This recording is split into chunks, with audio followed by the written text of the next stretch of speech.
Royal Club just managed to figure it out. Game 1, very comfortable victory, just winning the laning phase, then winning the game. Game 2, Young Glory playing to their strengths, playing very good mid-game around the dragon especially, picking up the 5 dragons. But Starhorn Royal Club, it felt like on the fly, they really sussed out how to fight against the Karthus in particular. Either picking him away from the team or disengaging or kiting back away from the Death Defile. Karthus not a big factor, only Graves for damage against a Hecarim. The Hecarim ban or the Hecarim respect hasn't come out from Young Glory. 2 games in a row.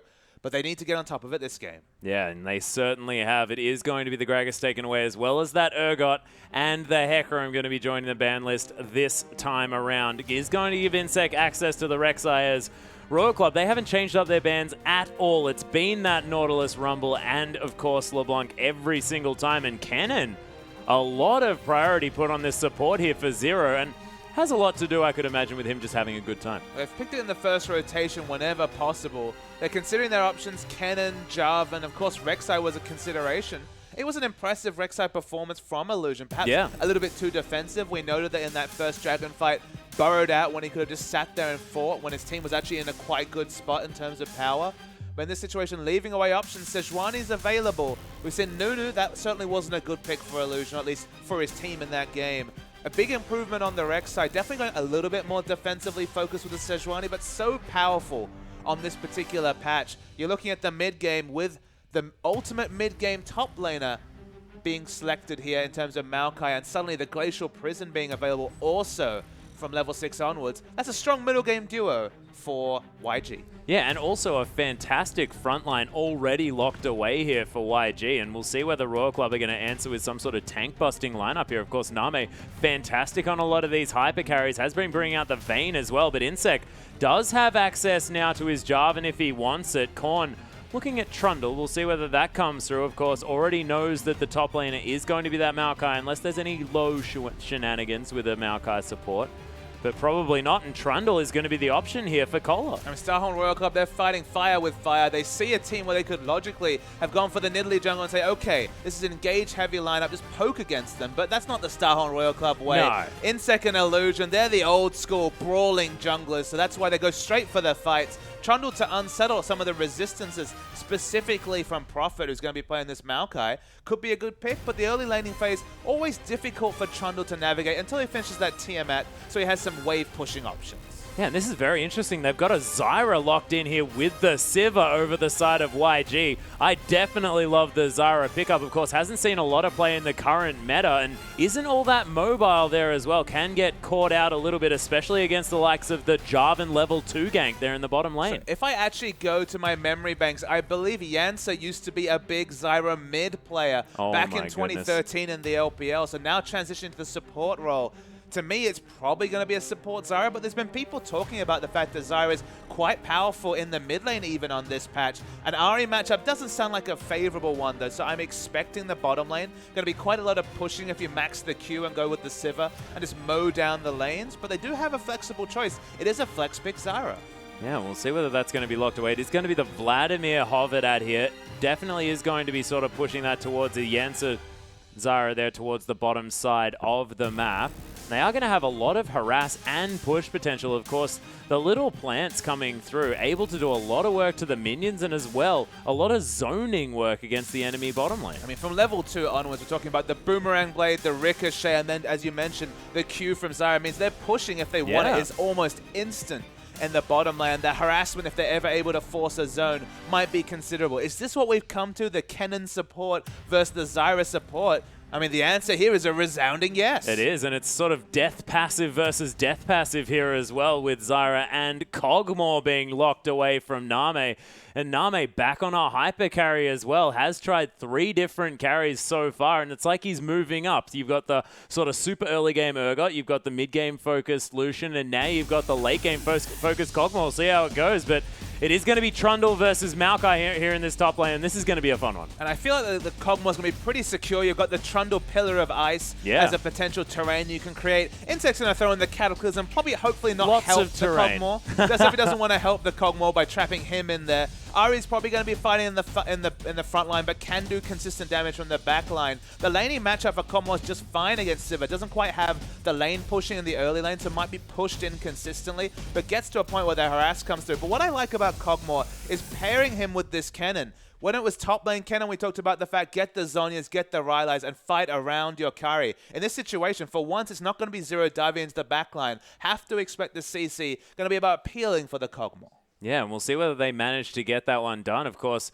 we have seen the pseudo protect the AD carry comp come through. YG weren't quite able to do it, but if any team is able to do a protect the AD carry comp, it is definitely Starhorn Royal Club and all of the members of this lineup. Of course, the switch over to Name, not going to change the fact that they were all about protecting Uzi earlier on. And they also have multiple damage threats. Remember, that comp was, I believe, Xerath and Jinx in that lineup. Yeah. In this situation, we're talking about Ahri, who does a lot of consistent damage, has short cooldowns. Trundle will pick up at least a Tiamat for a bit of wave control. Even Zero on the Cannon's doing quite a lot of damage. It's a high damage lineup. Jarvan's no slouch either. So you don't have to be so pigeonholed in the late game. And Kog'Maw has a one-item power spike with just Trendy Force. He can poke. He's great at taking structures. He has those harassments where you just can't answer to that first Bio-Arcane Barrage proc that applies the Trendy Force. So a lot of power in general from this Starhorn Royal lineup. Yeah, and we'll see whether this Zyra is going to get any work done, of course, because we haven't seen much Zyra very recently. And, of course, into the Cannon, another relatively new pickup there in the bottom lane. And we'll just have to see how these lanes shake out, because if Sivir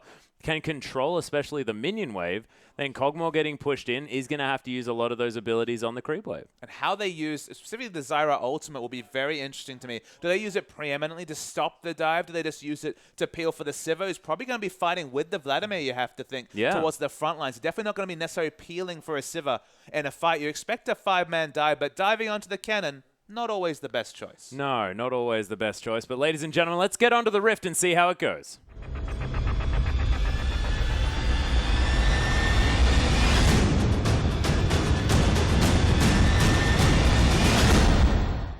And here we are, ladies and gentlemen, onto the Rift for Starhorn Royal Club and YG. Potentially the final game here as Starhorn Royal Club do have a 2-game lead.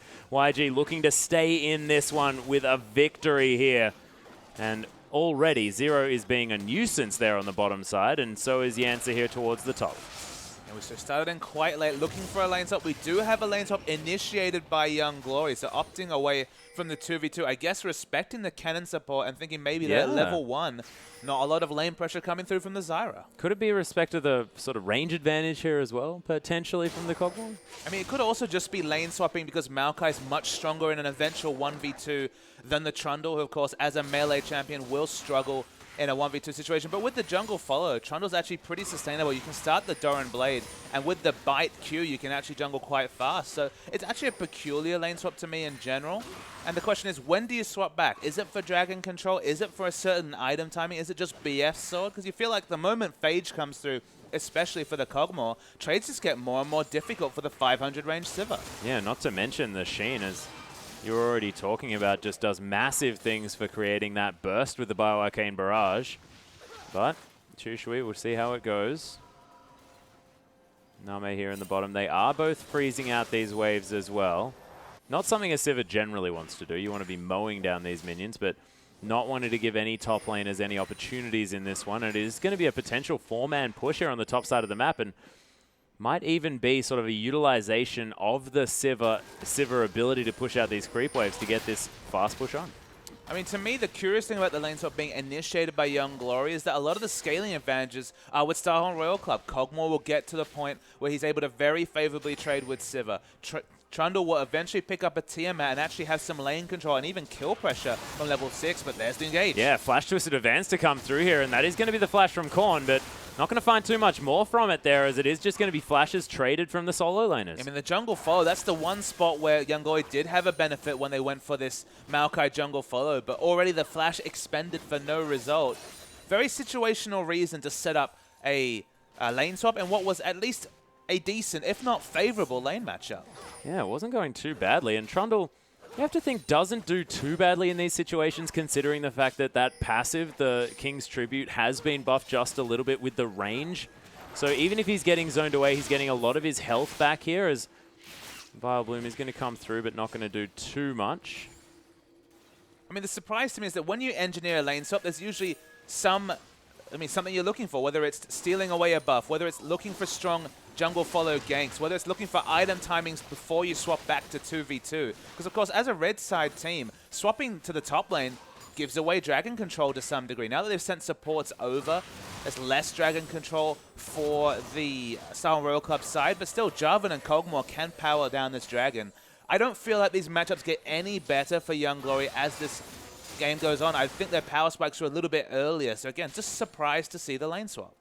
Yeah, Korn going to head back to base here, pick up some more mana. Doesn't want to stick around with the lane pushed without any ability to defend himself. Nice couple of plants going to come through here, and Zero going to take a bit of damage from those, but he's just going to tank up this wave just for a little bit, as Royal Club definitely have this wave pushing out now as Insect looking to try and make his presence known towards this top side of the map. Zyra, of course, very, very gankable. Beautiful pillar placement as well as Yancer. He's going to get knocked up and destroyed for first blood. Zero picks it up on his counterpart, and Prophet a little bit late with the teleport. Yeah, Yancer had already used his flash. It was sitting duck to the initiation from Jarvan. The teleport for no gain whatsoever. In fact, it's going to mean the lane is pushed up by Name. This lane swap is working in multiple ways against Young Glory. Yeah, and as the team that instigated it, definitely not going to be working out. And is that a sign of sort of just a less experienced team here versus the veterans in Starhorn Royal Club knowing exactly how to play out these different situations? I mean, that's the only assumption I can draw, is that you need some win condition, some reason to go for a lane swap. If they had got that successful gank in mid, that might have gone part way to justifying it. But just for the fact that Trundle going to pick up a Tiamat quite unhindered. In fact, look at this CS advantage, 30-8, because he's had that support from the duo. Just means they picked up a lot more gold, not even factoring in the first blood in the early game. The swap will eventually come through just to start to get dragon control. We will eventually see Sivir and Yancer on this Zyra move into the bottom lane, but the item time is just going to get better and better for Name when it comes to dueling. Has the Phage already. Going to get better when he has the Sheen. Dragon control, that's the one thing they can look for with this swap back down bottom, but it's the minimum they're going to get for this lane swap. But, I mean, they do have the teleport available here. Kohler can get down. Of course, not going to be broken out there by Sivir. They'll have a man advantage, but even with the ward, it's going to be Starhorn Royal Club giving up this first dragon. Insects in vision. They go for the cheeky steal. Don't get it. Yeah, not going to be happening just there. Sounded like a flash went down, but there wasn't one. That is going to be first dragon. They're locked down by YG. Where does it get it better for YG? You could be a very optimistic man, say in the late game, probably take Vlad over Ari just for consistent AoE damage, probably take Sejuani over Jarvan, but in the other lanes, definitely I give the advantage to Starhorn Royal Club, and this is a Kog'Maw comp. Maybe not a Juggermaw, but still a more standard protect the Kog'Maw comp with a lot of disengaged CC coming through, and they're opting into a late game. Hell, even if they're just delaying the early game, it's going to be a quick Trinity Force in a fairly quiet laning phase for Kog'Maw. Yeah, and we've spoken about this so many times as well. Kog'Maw doesn't suffer too much. He doesn't have that massive power trophy. Does sort of at the beginning of the game, so now sitting on just a Phage, things aren't looking as great, but as soon as even just Phage Sheen, he's a force to be reckoned with, and that Trinity Force is massive. I mean, Kog'Maw's very early laning phase, pre-6, isn't the strongest, but with Phage, and importantly, when he gets access to the living artillery, his burst trades, you just can't look to burst trade with a Kog'Maw because he activates the W, has more range than you, then hits the living artillery, then backs away, has the rage passive from the Phage, and you just don't have the range here to deal with that unless you're maybe even just a Caitlyn pre-level 9 when Kog'Maw starts outranging even the Caitlyn. So the burst trades, very strong for Name, getting 300 health, chipping away every 16 seconds when that Biocan Barrage is available. You can't look to trade with that, and it only gets worse with items, as you've mentioned. So, I mean, opting away from a 2v2 and then eventually swapping back into a 2v2 where Kog'Maw's starting to hit those levels and items, that's the part I don't understand from Young Glory. Yeah, I don't quite get it either, but we'll see whether it makes itself known as this game progresses. You can see already, actually, Chushway not actually heading back to base at all. Does have the CS advantage here by just sitting on that Doran's Blade and relentlessly pushing. He's going to be able to get this wave to hit the turret as well as Kohler. Might actually just teleport back here. Of course, no dragon to be worried about here as is going to finish the Tiamat actually outright, and they're going to swap back the lanes. I mean, Tiamat, now this is the point. We mentioned this. The early item timing to make this Trundle relevant is the Tiamat, because finally he has range-pushing advantages against Maokai. Maokai has the Arcane Smash on a very short cooldown, can even snipe away minions with the Sapling Toss, the E, whereas no wave clear whatsoever from Trundle. An excellent tank. Good CC. Oh, there's a Glacial Prison to come down though. Name forced to use that flash. He's gone down very, very low, but he might just survive this one. Everything's thrown at him, and he's still okay. And the health from the Phage, you can see right there, demonstrating that it's pretty handy. But amazingly keeps the heal available as well. Did not use that preeminently just in case there was a turret dive. Zero takes a huge burst. Yeah, there's the Ignite down on him as well. The last planned auto attack, and Name heals him back up. That's going to let him survive there as Living Artillery comes through. Insect looking for a Cataclysm as the heal comes down just for the speed up. Royal Club are going to pressure YG away from this lane, but not pick up any kills. And a tutorial on how to use your summoner spells as an AD carry. Both Name and Deft from EDG are some of the best AD carries in the world at just holding onto those summoners. Don't use them because you feel like you have to. Use them when you really need to. And he saves his support just through sheer stubbornness of holding onto that heal. Yeah, really beautiful stuff. Insect just going to pay a visit to this mid lane, sending a bit of a message as Korn seems completely out of mana every time we look at him. This CS advantage is disgusting. Oh, speaking of disgusting, Yansu's going to fall down. Does have the passive available. Name looking to just pick up some extra CS from the plants, and he went for it. Didn't quite find it. Hemoplague there in the mid lane. Oh my goodness, Korn's going to die as Fly's going to fall down as well. Insect picks up that kill as Illusion hanging out here at the same time. Zero is in the mid lane for some odd reason, but his counterpart in the top lane is actually dead. Korn actually almost fell down, but crucially the dangerous game got him a bit more health. It was a line ball. I believe it was only overkill by about 5 damage. So it was smart of him to ensure that he got kill credit and just move away, ensure that he wasn't taking any minions, but fell down. So a trade kill with multiple resources used by Starhorn Royal Club. Credit to Fly for at least picking up the 1-for-1. Yeah, Fly using that Hemoplague beautifully there right at the beginning of that one, but Trundle should be fell down. 30 CS behind a Maokai. Maokai has excellent jungle follow, excellent 1v2, but so expertly was Name at denying the Maokai in early, and Trundle's picked up CC after CS after CS as Jansen's getting soloed by Zero. Yeah, going for the solo as Name's just going to happily pick up that one. Does have not the Sheen just yet. Actually, it's just the... Oh my goodness, Zero. There's some manners coming through from Some manners, Zero. the classic Zero maneuver. We've spoken about him having a lot of fun on this cannon. I mean, might be a little bit too much fun now, Zero. Korn has hit 4 out of 4 many on his charms. This guy, his Ahri has been one of his most impressive champions this season. When he moves away from wave clear, away from the Orianas and Lux, I've been very impressed by his Ahri in particular. Actually, oh. And this is just that's the reality of the lane matchup. And remember, they moved away from this lane matchup before the Living Artillery was available. Now that it's there, and they're just kind of smarting about the fact that these trades going definitely in the advantage of Kog'Maw. Yeah, that is going to be 5 out of 5 here as Fly actually does manage to bait out the ultimate here as the pull comes through. Name still clearing out some creeps up the top, and Orbit Deception doesn't land. Fly with some nice footwork. Doesn't have any mana to throw out another charm. Hemoplague critically not available. Looked like it was positioning for a turret dive. Without Hemoplague, that's probably too aggressive there, Fly. Yeah, very, very close though, and Korn now with the ult on cooldown. But won't be for too much longer as that blue buff now picked up.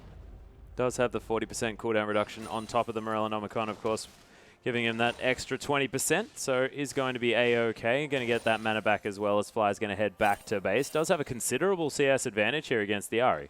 I mean, that's, again, the CS advantage is working for him, but it's the other lanes where the problems occur. Slight CS advantage for Sivir over the Kog'Maw. Kog'Maw going to more effectively use that gold, especially at the start of the game, where his one-item power spike is going to be huge. It's the top lane, though, almost doubling the CS on Trundle. He's been doing some jungling. He's had the team out for a long time, sitting on a huge amount of gold, close to 2,000. Second Dragon going to be definitely contested by Starhorn. Yeah, Second Dragon. Not necessarily contested. It's going to be started up here as everyone's down. Prophet looking to come in. That's actually Charm going to land. Korn's actually going to take out Yansa right at the beginning of this one as Zero's going to die as well. The trade of the supports as Prophet not quite tanky enough at this stage. An Illusion just going to get torn apart. Name free hitting on the backside and a double kill for Cola. And Chuchue wasn't even there. But have you ever seen a fight where Trundle is doing more at 14 minutes than a Maokai. Prophet basically instantly died. As you mentioned, Chushui not at the fight. He was actually on the top side of the map. Very awkward positioning around Dragon, and you have to question the Dragon contest call when the AD carry wasn't grouped. Yeah, and Prophet only had a Catalyst as well. I mean, he looks like a pseudo AP carry Maokai. We've seen Maokai's fighting with a Catalyst, with, say, a Glacial Shroud at this point, and the kit just gives you so much. Vengeful, Maelstrom, all the consistent CC. It was just a Tiamat from Trundle, but popping that on whoever the Tankiest member was, to be honest, everyone's about even when it comes to resist and fighting. He was just doing huge damage in the fight. He's not even worried about building tankers. Now it's the Ravenous Hydra completed by Cola. Yeah, he went back, completed the Ravenous Hydra and Boots too at the same time. Those Mercury's Treads now going to stop Illusion's ultimate from doing too much lockdown. Of course, Prophet is bevy of CC that he has.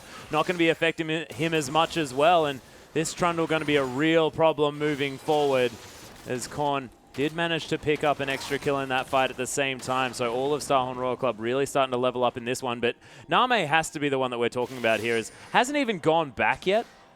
And he must be sitting on a massive chunk of change. Yeah, about 1650 working towards the Trinity Force. Still needs a little bit more gold to complete that. About 800 gold to finish that item. Young Glory are looking for whatever they can in this situation. They're probably going to take out this outer turret. But it's only one answering turret. Two already down. And as you can see on your minimap, Name and a Zero pushing aggressively to get this third outer turret. Yeah, and it seems like the sort of story here as well. Fly has had a pretty decent day here, you have to say. His Karthus was fantastic. Once Starhorn Royal Club managed to deal with him, the rest of the issue was dealt with, you have to think. But now, I mean, he's winning his lane, yes, but the rest of the map is going firmly in favor of Royal Club, as you mentioned previously. I mean, Chushui versus Name has probably been the big imbalanced matchup between these two teams. Name in particular, first game on Urgot, went full Urgot on the Jinx. Jinx couldn't do anything in that matchup. That's just a great matchup for Name, so you can't draw too much from that. Chushui's positioning on Graves when he got going in the last game, it was a difficult game to position against the Karthus, against all the initiation CC from the cannon as well. So against the cannon and all the initiation CC. So he got caught a couple too many times, but that's on a short range carry in Graves. He stays short range, but he's been consistently out-rotated this game.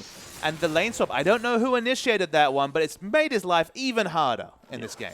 It certainly hasn't been helping him, and this Sivir hasn't really worked. Of course, the last Dragon fight wasn't even present, as another plan is going to be set up by Yancer, and Insect going to be spotted. He was looking to try and pick something up. There's the Trinity Force. Oh my goodness, the Cogmore now spiking on this map. Illusion looking to try and put some pressure down as it's a decent flag and drag. Going to get him out of the way. Grasping a wrist not going to work. Oh my goodness, actually on the hunt has been popped here. Stranglethorn's going to try and do some work as Yancer. He's trapped in there. This Zyra is most definitely going to fall down. Zero picks up that kill for himself as Cola's looking for more prey on this map. There's no top outer turret. That's just a free kill for a teleport. Yeah, but swapping a teleport for just one pick and no objectives being taken down is just fine if you're Young Glory and trying to lose the minimum. Losing the minimum hasn't worked 2 games in a row, but that's all they're relegated to in this game, and the push will continue in mid. Yeah, looking to at least clear out these minions. Fly going to head back to base by the looks of things, and bottom lane seems to be the focus. Prophet, of course, does have teleport available. He can head back to base and then be wherever he needs to be, but he's shoved out this wave quite nicely and is caught up in CS. That is definitely a big deal. I mean, it's a free farm Cogmore. We've seen plenty of times this season that is not the ideal place to be in if you're YG. Only really Vladimir to show for late game. Perhaps Vladimir into the Glacial Prison.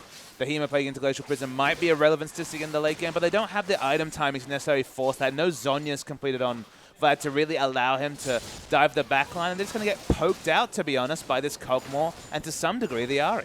Yeah, and I guess it looks like sort of the only ideal situation here is if they get the Glacial Prison onto Name. The Hemoplague's there as well with a Stranglethorns on top of it. Not enough damage, though, I don't think, to take down the Cogmore. Has the Phage for a little bit extra health. Already has Sustain from a very early Vampiric Scepter. There's not going to be any real peel coming through. Definitely not going to be a Mikhail's coming through from Zero. So maybe that's their only hope is the lockup because there's no disengage coming through from Starhorn Royal Club. Yep, Zero has started off this blue buff. He's stolen away. There's a nice Glacial Prison there from Illusion and a lot of extra damage from Yancer there in the backline as the Ricochet's going across this fight. Korn actually flashes forward. Fly! He dodges out of the way of the Orbit Deception. It's a double kill here for Chushui and Prophet going to fall down. Name very low on the backside as Zero picks up Prophet as he's trying to escape. Name sort of soloing out these members. Is Illusion going to fall down? Zero is going massive in this fight as Name just hangs out on the backside. Yansa gets tagged by a living artillery. Name picks up the kill. And Yujue, oh my goodness, the range on this Kog'Maw is massive. Nice spell shield, but doesn't quite know that there's a ward in there. And there's an awkward plot twist to this one. This was a 4v5 fight, Atlas. Cola was up top the whole time, just split push. They won 4v5. The range from Kog'Maw, just no one can deal with it. Yeah, Name was just kiting around that fight the whole time. Of course, has the Trinity Force, so much extra movement speed, and Fly, I guess, is doing a lot of damage here to Cola, who, of course, only has the boots for the magic resist. There's only one man doing damage. There's only one carry on this Starhorn Royal Club team, and it's Zero. 5-1 and 5. Goes back, finishing that Haunting guys, building plenty more AP. He's the real carry. He's found his champion. He's found his calling. No more of this silly Janna play. It's all about the cannon. Yeah, and, you know, he can argue, Cannon, lots of disengage, don't worry about it, I got the Slicing Maelstrom, hasn't used it for disengage. I mean, Name could really use a Mikhail's, but that's not going to be what Zero's building. No, of course, Cannon doesn't want any mana regen. That's true. So it's not, just not a viable item, I understand. It's not viable. It's just not how that one's going to work out, and of course, Insect should be building it. Have you seen Snake play? They build Mikhail's on their jungler at least once in the LPL. But it is going to be the Baron falling down. Illusion tries to steal it, but unable to, as Jarvan going to be able to finish off that kill as Insect locks that one down. YG now, only 4 men available, are going to have to slink back towards their base. The Starhorn Royal Club can't afford to fall into too many lazy plays. Just right there, Illusion had a 50-50 smite in a game where they're 9,000 gold behind. Just because Starhorn Royal Club did no semblance of sweeping or warding behind the Baron buff. That's just poor from Starhorn Royal Club. That's not going to be punished in this series, you'd have to think. Should be a 3-0 to Starhorn Royal Club. But going into a potential semi-final for their LPL life against the winner of the series tomorrow, Gamti versus Legend Dragon, I believe, you just can't afford to play quite that sloppily if you want to take down these games. No, not going to be happening as Name clearing out this bottom side as well. But 3-0 and 7, when you've got a Kog'Maw that is that incredibly strong, and things are definitely going well. I mean, look, everything's going well for Starhorn Royal Club. They've hit their item timings. There's the Blade of the Ruined King, a crucial pickup for Kog'Maw because it means that they're almost exclusively magic damage Kog'Maw previous to that purchase now is doing so much physical damage as well. Makes it so hard to itemize against the Kog'Maw. Item timings for everyone just great. Look at this Zero build. He's actually got the Void Staff on top of the Haunting guys. He's the one doing his best Pantheon impression with double magic penetration in this case instead of double armor penetration we're used to. On the hunt's been popped, but Korn probably going to get donated that kill, and he is, in fact, Zero and Insect just letting him have it. Beautiful stuff. Friendly play here from the Starhorn Royal Club lineup, and Civitas finding herself in completely the wrong position. And I hope whatever Chushui was hunting for is in the fountain, because that's where he's going to be for the rememberable future. Yeah, Cataclysm actually here on the answer as well. Does manage to lock down Insect for a little bit, as well as Fly trying to get the extra damage down. Insect with a cute flash over the wall is going to get him to safety, but he doesn't quite find the kill under Yansa. I mean, Trundle is just so powerful. Went back and bought a casual, straight-up Frozen Heart.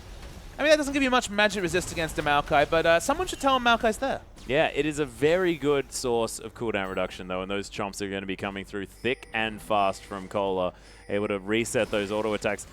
Actually, he's probably one of the champions that gets one of the highest DPS upgrades from cooldown reduction, but that's going to be the Glacial Prison coming down here as well as Illusion, trying to pick something up. Fly taking a lot of damage as he gets in on this one. Hemoplague not able to net any kills as Orbit Deception onto Prophet does far more damage than it should onto a tanky member. Another charm lands. Prophet going to die to corners. Fly is going to get taken down very, very low. Korn looking to try and transition into something as the inner turret falls down. Beautiful grasping roots there for some disengage from Yansa, and the rest of the YG members trying to make it back to their fountain. Cola just sets up a bit of a cone.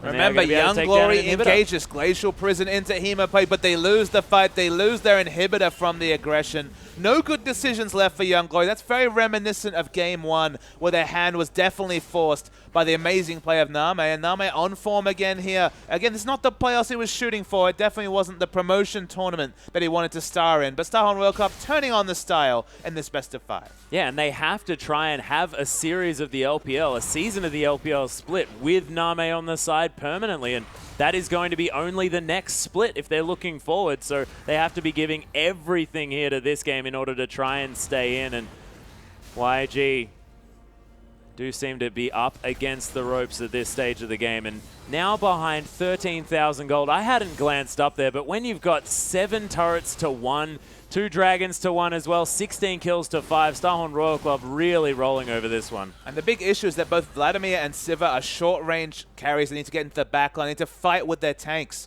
If you do that, we're talking about such a high damage lineup. Ironically, the only supportive champion is Insec on this Lee Sin, who has the locker completed, because big AP at purchases for both Korn and Zero. I mean, Zero's doing a lot of damage if he dives in the backline with the Void Staff being completed.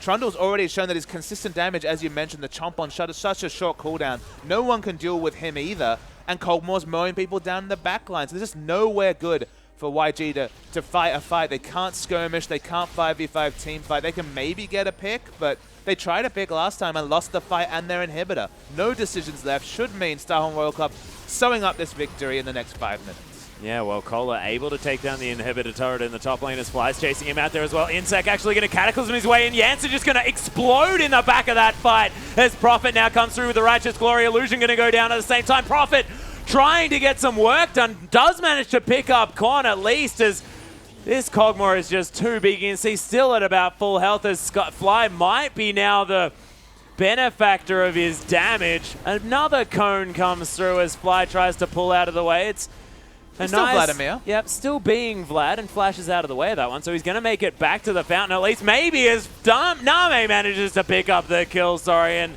Bioarcane Barrage pretty handy at trying to get the last few auto attacks in that fountain.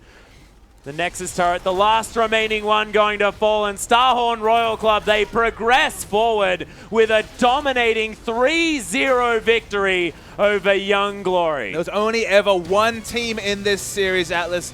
Starhorn Royal Club in 3 different displays just blew away the Young Glory lineup.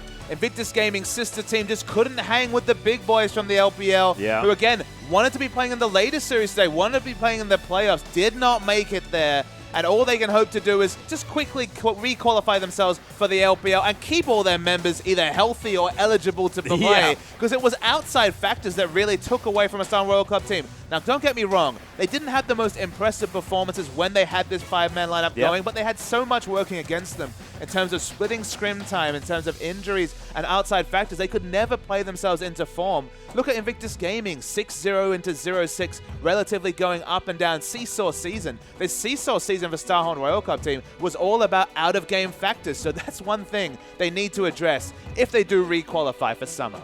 Yeah, well, we'll see whether they do. Of course, there is still a few more steps remaining. But with that 3-0 victory, ladies and gentlemen, it's not going to be straight into the playoffs here for the LPL. Snake are going to be taking on King in 2 hours' time at about 7 p.m. So that is when you're going to have to be coming back, of course. What a brilliant performance by Starhorn Royal Club, really showing that they deserve to be in the LPL. YG unable to quite do too much there, as we are going to have a slight replay. Yeah, so good to get a replay. And Starhorn Royal Club, they had a significant advantage already at this point. You can see it's already 9-3 and 5,000 gold lead coming through. But we'll roll the tape. And then again, we're just going to see a big damage explosion coming through is all I can expect in this situation. Another fight that Young Glory have initiated, but look at the positioning. Siva and Sejuani in the front line. Vladimir trying to 1v1 the Ahri. It actually went just fine for the Vladimir in general. But I believe the fight continues. This is all about Name and Zero fighting as a duo. This is 2v5 to some degree at this point. So again, kiting away. Name kites back. They're getting the kills. I mean, Zero's doing massive damage. He has to be respected as a threat. But this was effectively a 2v5. Remember, Trundle never grouped for this fight. 2 members fall down early. But this is what Kog'Maw can do when you hit the Trinity Force power timing. Zero, you can see why they prioritized the cannon, because the offensive and just the consistent CC was relevant the whole fight. And just an incredible bit of play from the Starhorn Royal Club duo. We knew, even on paper, we saw Zero at the World Championships last season with Uzi and said, okay, this guy, excellent support, very good at disengage. We were waiting for Name to come into the lineup because we're like, finally a carry to really make use of Zero's power spikes. And it was hit or miss, and they never really got to play themselves into form. But next season, that's something to look for Starhorn Royal Club. Well, they're definitely looking for it, as ladies and gentlemen, it is a 3-0 victory here for Starhorn Royal Club against Young Glory. Come back at about 7 p.m. in about 2 hours' time for King versus Snake, a massive playoff game.